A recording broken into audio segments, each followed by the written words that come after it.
Okay so जैसे कि last video में हमने जाना कि जो डीएनएस का नेम स्पेस है उसमें दो कीवर्ड्स आते हैं, हिरार्किकल एंड आपका डिस्ट्रीब्यूटेड। दोनों की हमने बात करी। अब उसके बेस पे देखते हैं कि फिर तुम्हारे जो डोमेन नेम्स हैं वो बनते कैसे, है ना, कैसे मिलते हैं किसी कंपनी को एंड ऑल। तो देखो, आपका जो डोमेन्स हैं, सो डोमेन के अंदर सबसे पहले आपको कुछ चीजें हैं, कुछ वर्ड्स हैं जो ध्यान रखने हैं डोमेन नेमिंग सिस्टम के अंदर। एक तो लेबल्स हैं एंड देन आपके डोमेन नेम्स हैं। लेबल एंड डोमेन नेम्स थोड़ा सा ध्यान रखेंगे। यहाँ पे मैंने क्या बोला, एक तो हमारा सर्वर कौन सा है, रूट सर्वर, ठीक है, जिसको हम किससे रिप्रेजेंट करते हैं, सिर्फ डॉट से। ओके, देन हमारे पास टॉप लेवल डोमेन्स आते हैं। तो ये जो हमने लिखा ना, ये जो आरपा है, ये जो कॉमर्शियल कॉम है, आरपा वही है जो तुम्हारा उन्होंने अपने लिए एक डोमेन रखा हुआ है, जो हम डिपार्टमेंट ऑफ डिफेंस वाला वो जो नेटवर्क है, ऑर्गेनाइजेशन, तो ये शॉर्ट फॉर्म्स है उनकी।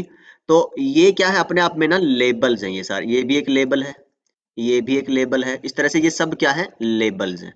यहाँ पे भी मान लो आगे कोई नाम आएगा, जैसे क्या बोले हम, hotstar.com बोल लो, सिंपली यही ध्यान आ रहा है मेरे को, अभी पता नहीं।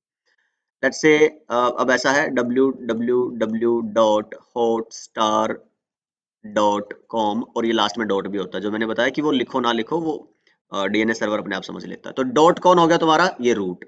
ओके, फिर कॉम कौन हो गया तुम्हारा, ये लेबल। ओके, हॉटस्टार फिर कौन है, जो यहाँ पे एक ऑथोरिटेटिव सर्वर होगा, जो एक्चुअल में हॉटस्टार का सर्वर है, जो वेब सर्वर है ना, वो जिसकी आईपी मान लो 1.1.1.1 है। तो अगर तुम्हें यहाँ तक पहुंचना, जस्ट एक एग्जांपल दे रहा हूँ, वैसे हम ये आगे डिस्कस करने वाले हैं, बट अगर यहाँ तक पहुंचना है तुम्हें तो क्या करना पड़ेगा। मान लो ये क्लाइंट है पूरी दुनिया में कोई भी, और इसने एक इंटरनेट का कनेक्शन ले रखा है अपने राउटर के थ्रू या जो भी ये जुड़ा हुआ है। तो ये अब अपने ब्राउजर में जाता है और इसने हॉटस्टार, या फिर मोबाइल है मान लो, पीसी की बात ना करो, मोबाइल में ये हॉटस्टार की एप्लीकेशन ओपन करता है। तो फर्स्ट टाइम, अब चलते तो जो सर्वर्स आईपी पे है ना, तो ये हॉटस्टार की आईपी जानने की कोशिश करेगा, किससे, आईएसपी से पूछेगा। ओके, फिर आईएसपी कहाँ पूरे इंटरनेट के डोमेन में ढूंढेगी इस रूट को। ओके, रूट देखेगा, अच्छा जी रूट कहाँ से पता चला था, यहाँ से, क्योंकि वो ऑब्वियस है, रूट पे ही जाना है। फिर रूट में देखा गया कि आप किस नेचर की वो ऑर्गेनाइजेशन है, वो जो सर्वर वो किस नेचर का ऑर्गेनाइजेशन उसमें आता है। जैसे ये कमर्शियल में हमने इसमें, अच्छा ये आरपा के अंदर बना दिया, चलो ये कुछ और था, मान लो कि तुम्हारा ईएनटी मान लो, एंटरटेनमेंट डॉट ईएनटी, मुझे नहीं पता ये है कि नहीं। चलो जी, तो ये इसके पास जाएगा फिर कि भाई वो जो था चेक करेगा। अब इनके पास तो नहीं गया ना, वो देखो इतना सारा उसने फिल्टर कर दिया, बिकॉज उसको चेक पता चल गया नेचर ऑफ ऑर्गेनाइजेशन का। लो जी, अब इसके अंदर देखेगा ये कौन है, तो ये होता है ऑथोरिटेटिव सर्वर, जहां पे तुम्हारा एक्चुअल वो सर्वर जो पड़ा हुआ है। तो ये अब इसमें भी आगे और सारी डिटेल्स आती हैं, वो मैं अभी डिस्कस नहीं कर रहा, बट आपको जस्ट एक आइडिया दे रहा हूँ कि ये कैसे रिजोल्यूशन जो है काम करता है। और ये भी मैंने पूरा नहीं बताया, जस्ट हम जो टाइप ऑफ ये रेजोल्यूशन भी है, आइटरेटिव भी हो सकता है, रिकर्सिव भी, हम तब बात करेंगे। बट इस वीडियो के लिए मैं आपको एक आइडिया देना ये चाह रहा हूँ कि जो नाम लिखे जाते हैं वो इस तरह से एक पैटर्न फॉलो करते हैं, और हर एक जो पार्ट है नाम का उसको आप क्या बोलते हो, एक लेबल बोलते हो। जो भी यहाँ लिखा है ये सब क्या है, ये लेबल्स है। इन लेबल से मिल मिलकर ही हमारे क्या बनते हैं, पूरे डोमेन नेम्स बनते हैं। Okay, so that's what I wanted to clarify. तो वो जो ट्री था पूरा हमारा पीछे, उसमें जो हर एक नोड है that is a label, including root node, है ना। ऐसा नहीं सोचना कि वो कुछ सुप्रीम है, नहीं, वो भी तो क्या है, डोमेन, हाँ वो लेबल है, लेकिन सिर्फ उसका नाम डॉट है, उसके आगे पीछे और कुछ नहीं है, राइट। तो each node in the tree must have a unique label for the uniqueness of the domain names. ये इंपॉर्टेंट है, अगर दो लेबल सेम होगे नाम के तो फिर यूनिकनेस कहाँ रही। अब बात आ गई डोमेन नेम्स की, कि लेबल्स को मिला मिला के फिर हम क्या करते हैं, डोमेन नेम्स बनाते हैं। तो each node in the tree has a domain name. तो जैसे आरपा भी अपने आप में क्या है, एक डोमेन नेम हो गया ना, बिकॉज आरपा के बाद क्या लग गया, डॉट। याद करो, डॉट क्या है, रूट।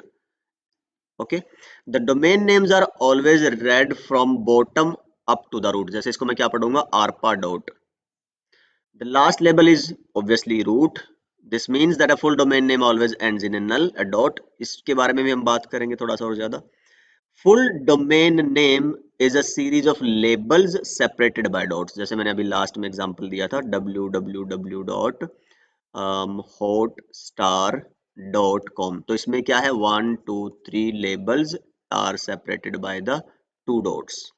यहाँ पे कुछ और भी हो सकता है, ठीक है, जैसे mail.google.com, तो 1 2 3 ये क्या हो गए तुम्हारे लेबल्स, और ये किससे सेपरेटेड है? डॉट से। अच्छा, अब इंटरेस्टिंग बात आती है कि जो लेबल है, हर एक लेबल वो मैक्सिमम 63 बाइट लॉन्ग हो सकता है। ये हो, ये हो, या ये हो, इससे ज्यादा नहीं हो सकता। और जो total length of the domain है, ये वाली जो नाम की लेंथ है, वो 255 बाइट से ज्यादा नहीं हो सकती। ठीक है, तो this is one interesting fact that I included. Letter हो सकते हैं नाम के अंदर, नंबर हो सकते हैं, हाइफन हो सकते हैं। मान लो कोई भी लेबल आप लिख रहे हो, तो वो या तो लेटर होगा, उसमें आप देखोगे नंबर होंगे, या हाइफन, ये जो ऐसा होता है, और कुछ नहीं हो सकता। और हाँ, स्टार्ट जो होगा कोई भी लेबल, पूरा डोमेन नेम की बात नहीं कर रहा हूँ, हर एक लेबल ही उसके अंदर, वो या तो तुम्हारा लेटर से स्टार्ट होगा, या नंबर से, हाइफन से स्टार्ट। ये कुछ बातें हैं, I don't know, I added, maybe आपके काम की। ओके, फिर आता है fully qualified domain name and partially qualified domain name. Fully qualified होता है जो लास्ट में डॉट मिलेगा ही मिलेगा, मतलब कि आप इसको इंटरनेट पे ढूंढ रहे हो, पूरे के पूरे नाम को ढूंढ रहे हो, तो सिंपली इतना मान के फिलहाल चलो। जैसे मैंने बोला, mail.google.com है, www.networknuggets.com है, या डॉट इन हो, कोई जरूरी नहीं है कि डॉट कॉम ही होना है, आई एन फॉर इंडिया भी हो सकता है। ठीक है, चलो जी। तो हमने बोल दिया कि भाई ये क्या है, कंप्लीट एड्रेस है एक इंटरनेट पे, जो कंप्यूटर, सिंगल कंप्यूटर भी हो सकता है, वेब सर्वर हो, कोई भी, बट जो डिवाइस आपने इनेबल करा दिया है कि लोग बाहर से उसको इंटरनेट पे शेयर कर सके। ठीक है, और सर्वर भी कोई एक तरह का नहीं होता ना, बहुत तरह के होते हैं। और वो किसके साथ एंड हो रहा है तुम्हारा? Fully qualified domain name and with a dot, you always remember that, right? तो तभी वो कंप्लीट माना जाता है। तो it provides the exact location of the host with in the domain name system. क्या क्या जरूरत पड़ती है फिर इसको, इसकी एग्जैक्ट लोकेशन बताने के लिए? एक तो इसका होस्ट जो नेम है, जैसे आप mail.google.com की करो तो होस्ट, या फिर यहाँ पे बोलो तो www, देन जो नाम है एक्चुअली, वो नाम, और फिर तुम्हारा नेचर, उसका, उसको टीएलडी बोलते हैं, नेचर ऑफ ऑर्गेनाइजेशन को हम क्या बोलते हैं? टीएलडी। तो ये सब कुछ जब इंक्लूड होता है तो उसको हम फुली क्वालिफाइड डोमेन। अब इसकी सेंस आपको बनेगी जब हम इसको कंपेयर कर लेंगे। अब आपको लगेगा ना कि हाँ, ये तो फिर इसमें बताने वाला क्या है, बट PQDN होता है पार्शली क्वालिफाइड डोमेन नेम। कि कई बार जब हम रिकर्सिव और वो तुम्हारा आइटरेटिव रिजोल्यूशन पढ़ेंगे डोमेन नेम्स का, तब मैं आपको थोड़ा सा ये चीजें क्लैरिफाई करूंगा। देखो, या तो हो सकता है यहीं से भी हो जाएंगी कि, ये देखो क्या लिखा है, ये मैं ऊपर वाला बाद में आता हूँ। They are typically applicable where the full name is not required to resolve the host, as the domain might be known somewhere else. देखो, हमने बोला भाई इसकी वजह से ना डिले आता है। डोमेन नेम का जब रिजोल्यूशन कराते हो, आईएसपी पूछता है डोमेन नेम सर्वर से, पूछता रहता है और फिर फाइनली रिप्लाई आता है कि इसका ये आईपी है जो सर नाम का तुम जानना चाह रहे थे, तो उसमें टाइम लगता है। तो अगर तुम्हें पूरा नाम रिजोल्व करना पड़ रहा है, it will take more time. अगर मान लो कि तुम्हारे सर्वर के पास कुछ part of the domain name की इंफॉर्मेशन पहले से ही है, और रिमेनिंग पार्ट उसको चाहिए, तो it will take less time. बिल्कुल सिंपल सेंस में अगर मैं बात करूँ, रफ सेंस में, तो उसके लिए फिर, अब जैसे एक ही कंपनी है, एक कंपनी का रिजॉल्वर है, और इसको पता है कि जो वो वाला मान लो मेरा एक पार्ट ऑफ द नेम है, ये सर्वर इधर है, और जब वो रिप्लाई करेगा तो वो यही आईपी बताएगा कि भाई अब मेरे पास नहीं है, उससे पूछ लो कि वो वाला सर्वर कहाँ पड़ा है। ठीक है, तो ये इसके पास जाए बिना इसी से पूछ लेगा डायरेक्ट, बताओ भाई ये जो मेरा नाम था यहाँ पे name.com, इसकी आईपी बता दो। तो इस वजह से होता है कि फुली क्वालिफाइड में तो मतलब तुम्हें पहले इस वाले सर्वर से पूछना पड़ा, वो रिप्लाई करेगा, इससे पूछना पड़ा, फिर ये रिप्लाई करेगा, तुम फाइनली फिर उस सर्वर से पूछोगे, ऐसा होता है। पार्शली क्वालिफाइड में तुमने बोल दिया कि भाई अब मैं इसका गेम ही खत्म, क्योंकि इसका मेरे को पता ही है कि वही बताएगा कि हाँ इधर जाना है, तो मैं डायरेक्ट इसी से पूछ लूंगा। ये तो सोचो, टाइम बच रहा है ना। So this is like your difference between partially qualified domain name and your fully qualified domain name. तो theoretical आप देख लेना, और ये बड़ा अच्छा एग्जांपल है। ओके, सो अभी बात आती है जॉन्स एंड अथॉरिटेटिव सर्वर्स की। तो थोड़ा बहुत मैंने आपको आइडिया दे भी दिया है, जॉन्स की हमने बात नहीं की, जॉन एंड जॉन ट्रांसफर हम बात करेंगे। So as discussed earlier, DNS एक डिस्ट्रीब्यूटेड डेटाबेस सिस्टम है जिसमें, ठीक है चलो जी, मल्टीपल डीएनएस सर्वर्स पे जो डेटा है वो स्टोर रहता है। तो मल्टीपल डीएनएस सर्वर्स क्यों यूज कर रहे हैं? ठीक है, उसकी हमने बात काफी तो कर भी ली है पहले। तो दो मेन रीजन है इसके। एक तो लोड बैलेंस हो रहा है कि आपको एक ही सर्वर पे, फॉर एग्जांपल मान लो कि 512 GB रैम लगाने की जरूरत नहीं है, आप दो अलग अलग सर्वर्स पे 500 क्या कितना हो गया 256 तो लोड बैलेंस करा दो आप दो के बीच में। हो सकता है वो आपको हार्डवेयर और वो सब भी सस्ता पड़ेगा, may be in that way. और जब वर्चुअलाइजेशन की आप बात करोगे तो थोड़ा सा और आपको ये चीज क्लियर होगी। बट फिलहाल यहाँ से हम क्या क्लियर करना चाह रहे हैं कि एक सर्वर पे लोड ना आए पूरा, उसकी बजाय आप दो सर्वर बना लो। और इसका फायदा क्या हो, आप सोचोगे कि 256 के मैंने दो क्यों बनाए, 512 का एक ही क्यों नहीं बनाया। तो फॉल्ट टॉलरेंस कि एक अगर खराब होता है, फेल होता है, तो दूसरा उसकी रिस्पॉन्सिबिलिटी ले सकता है। That is a big thing, right. तो इसीलिए फिर क्या करते हैं कि भाई हम स्मॉलर डोमेन्स में डिवाइड कर देते हैं, सब डोमेन्स में डिवाइड कर देते हैं तुम्हारे डीएनएस सर्वर्स को। या फिर आप सिंपली बोलो कि डीएनएस का जो एक सर्वर पूरी रिस्पॉन्सिबिलिटी लेता, उसकी रिस्पॉन्सिबिलिटी हमने आगे फिर छोटे छोटे सब डोमेन सब डीएनएस सर्वर्स में डिवाइड कर रखी है। ठीक है, वही हम अभी कर रहे थे ना, डॉट देन तुम्हारे टीएलडी अथॉरिटेटिव सर्वर्स, ये इसी के लिए बनाए जाते हैं। तो सिंपली बस ये उसको थोड़ा सा वर्ड्स दिए हुए हैं।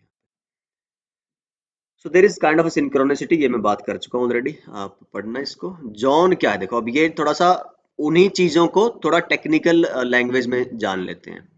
तो कोई भी जो डीएनएस सर्वर है, जितने जितने डोमेन्स के ऊपर उसकी अथॉरिटी है, वो उसका जोन कहलाएगा।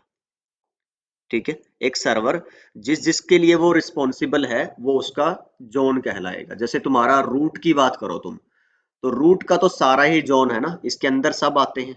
पहले टीएलडी आएंगे इसके नीचे, और फिर तुम्हारे क्या आएंगे, क्या बोलते हैं वो, ऑथोरिटेटिव सर्वर्स आएंगे। तो डिस्ट्रीब्यूट तो सारे यहीं से ही होने हैं। बट अब जो रूट है, वो ऐसा थोड़े ना होगा कि सबकी नेम टू आईपी मैपिंग उसके पास होगी, नहीं।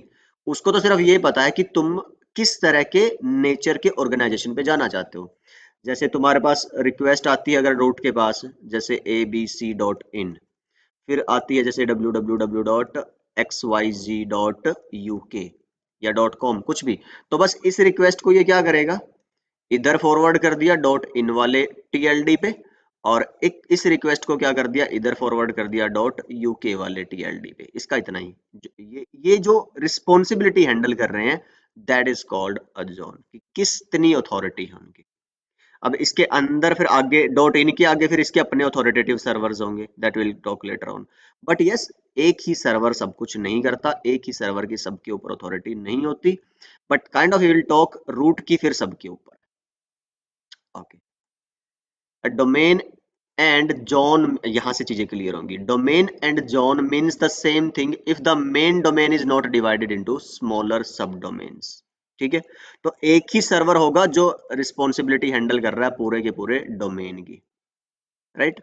तो अपने अपने डोमेन की हर एक जो सर्वर है, वो एक फाइल बनाता है अपने अपने जोन की, जिसके अंदर उसकी सारी एंट्री पड़ी हुई है। चलो ये शायद अभी आपको उतना ना समझ में आए ना, तो I am waiting for that video जहां पे हम रेजोल्यूशन की बात करेंगे, तो वहां पे ये सारी चीजें क्लियर हो जाएंगी।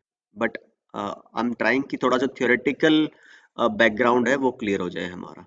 सो आई डोंट नो, मेरे को वो वीडियो पहले बनानी चाहिए थी क्या।